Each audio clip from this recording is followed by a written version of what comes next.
আসসালামু আলাইকুম আপনাদেরকে। এখন আমি মাত্রই অফিসের কাজ শেষ করলাম, করার পর একটু বের হইলাম আপনাদেরকে একটা অদ্ভুত জিনিস দেখানোর জন্য। আবারও ফোনটা বের করলাম। একটা জিনিস দেখেন, আমি জাস্ট একটা ক্যানেল টাইপের একটা খালের মধ্যে আসছি আর কি। তো এখানে কিছু গাড়ি উঠতেছে উপরের দিকে, এবং এখানেই আমার অফিস ছিল সামনেই।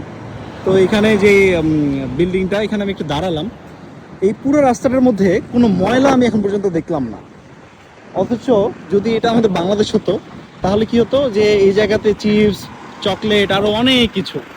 বাট আমি গোটা রাস্তাটাতে, ইভেন আমি পানিতে পর্যন্ত কোনো ময়লা কিচ্ছু দেখলাম না, কোনো ব্যাড স্মেল থেকে কিচ্ছু নেই। ওয়াও, মাশাল্লাহ। একটা দেউলিয়া প্রাপ্ত কান্ট্রি এই পরিমাণ উন্নতি করতেছে, আর আমরা এখনো আছি নেতাদের গাড়ির পিছে ছোটা নিয়ে। আসলে খুব অবাক লাগে বিষয়টাতে।